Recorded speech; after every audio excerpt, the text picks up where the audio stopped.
Professor, como foi a experiência de escrever um romance pela primeira vez?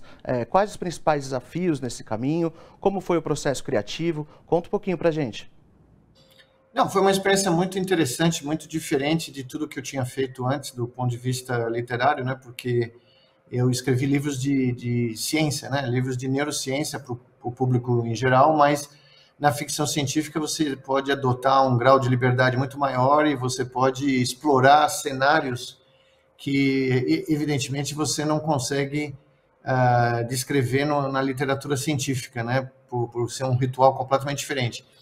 Mas foi muito interessante porque me permitiu explorar ideias que eu tinha há muito tempo e que são calcadas na ciência que nós temos hoje, né, no dia de hoje, e que demonstram quais são os possíveis crises que nós podemos enfrentar na próxima década, nos próximos 10, 20 anos. Né? Então, foi possível sedimentar todas essas ideias num thriller, vamos dizer, numa história, num mistério de ficção científica que é baseado na ciência real, né, que nós temos hoje.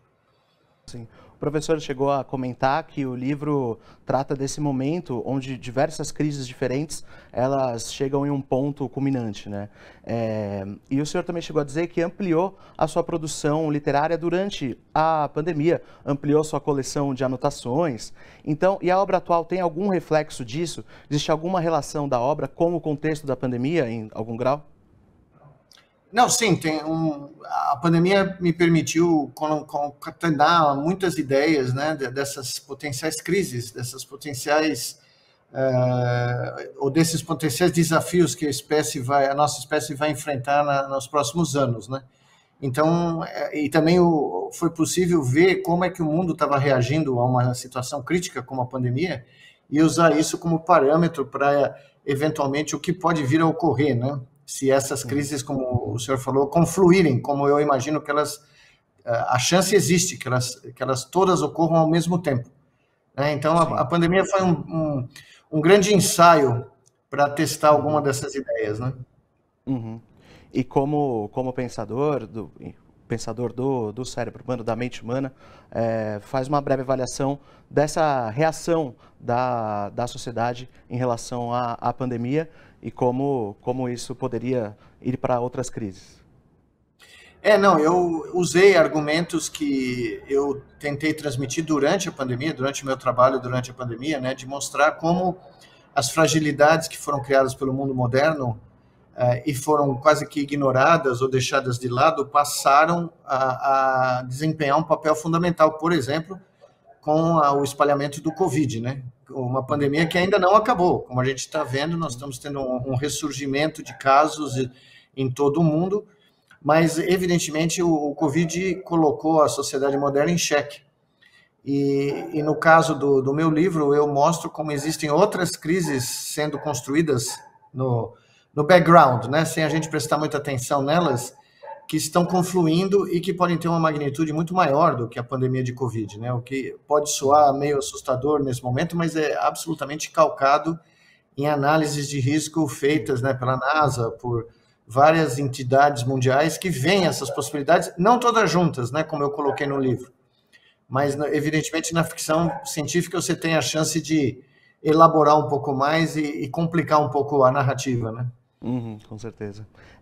Realmente, nós vemos presente a temática no livro, né? Eu ainda não li, segunda-feira eu estarei em mãos, mas a gente ainda fala sobre a segunda-feira.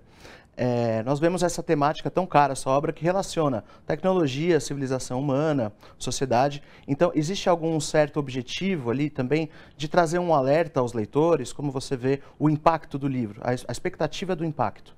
Não, sem dúvida, esse é um ótimo ponto que o senhor está levantando. A minha ideia é essa mesmo, é usar a ficção científica para criar quase que um alerta, né, de quantas possibilidades, quantas fragilidades estão sendo ignoradas, às vezes por pura conveniência, né, por pura a gente achar que uma imersão completa no mundo digital é super conveniente porque salva tempo, a gente não precisa fazer um monte de tarefas, mas a gente não para pensar como isso está impactando a mente humana, o desenvolvimento do cérebro humano, principalmente nos jovens, nas crianças, nos adolescentes, né?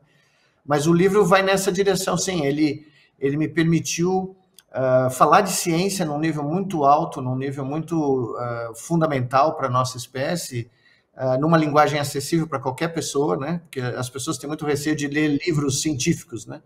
Mas numa ficção científica, as pessoas se entusiasmam mais, né? Mas eu volto a repetir, o livro é de ficção científica, mas ele é calcado em números, em teses, em achados absolutamente reais e que podem acontecer. Claro, existe uma chance real deles confluírem no momento que eu coloco no livro, que é o ano de 2036, né? 12 anos no nosso futuro, né? Uhum. Perfeito. Eu perguntaria se serve como uma metáfora, mas então a mensagem é bem direta, né?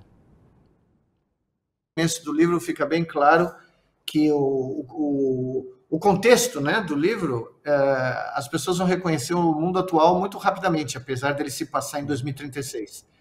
E só que eu exacerbei, acelerei, né, o caminho dessas crises para que as pessoas tenham, de repente, a noção de, uau, não dava nem para imaginar que isso está acontecendo, mas está. Então, talvez dê tempo de ainda brecar a ocorrência desses eventos, com exceção de um, né, que é o tema central do livro, mas que eu não posso revelar porque é o grande segredo da narrativa, né? Com certeza, com certeza.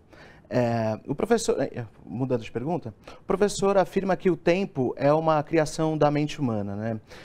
Essa questão, ela está presente na sua reflexão como autor de ficção e presente na obra. A questão do tempo que é trabalhado no livro também tem relação com essa sua linha de estudo, de pensamento.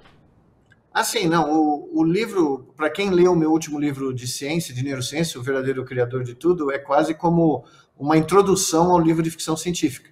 Você não precisa ter lido para entender a ficção científica, mas as ideias que eu desenvolvi e apresentei no livro O Verdadeiro Criador de Tudo estão desenvolvidas com grande detalhe, com grande extensão nesse livro de ficção científica, né? Eu até brinco no meio do livro, fazendo referência, né, a um livro que tinha sido publicado 16 anos atrás, que trazia algumas dessas ideias. As pessoas acharam que era só realmente elucubração de cientista, né? Agora elas estão ocorrendo de verdade, no dia a dia da narrativa dos protagonistas do livro, que estão tentando entender o que eles podem fazer para evitar essa crise terminal, né?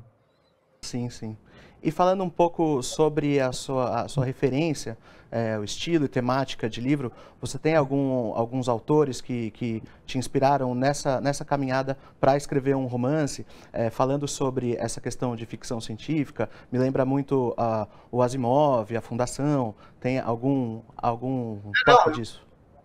Eu li muita ficção científica na minha juventude, li muito Arthur Clarke e o Isaac Asimov, e um autor que não é tão conhecido no Brasil, Kurt Vonnegut. Quando eu cheguei nos Estados Unidos, eu conheci ele e foi espetacular. Eu li basicamente todos os livros dele, porque ele tem um estilo de escrever muito, muito engraçado, muito cínico, muito irônico, né? E, de certa maneira, eu me inspirei um pouco nesse estilo, porque ele facilita a transmissão dessas ideias, né? Desses conceitos científicos, de uma maneira mais coloquial, mais inteligível, né, para as pessoas que não são do meio científico, né? Então, o Kurt Vonnegut foi uma grande inspiração o tempo inteiro.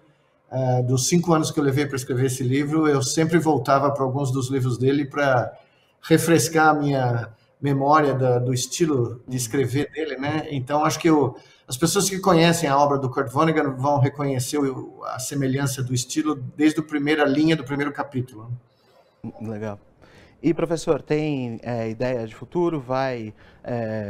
Já tem alguma obra em mente? Como que está a sua produção futura? Não, eu estou trabalhando num novo livro de neurociência já, que é dando seguimento ao Verdadeiro Criador de Tudo, mas eu também já tenho ideias para dar continuidade a esse livro de ficção científica. Eu estou chegando à conclusão que, se tudo der certo, ele vai virar uma série, né? Sim. E como ele está sendo lançado até o final do ano na China também, né? Então a minha editora chinesa já está me cobrando a possibilidade da gente fazer uma série de volumes, não só um volume, né? Porque o livro termina, mas ele deixa vários questionamentos no ar, né? Inclusive com os protagonistas principais, né, do livro, né?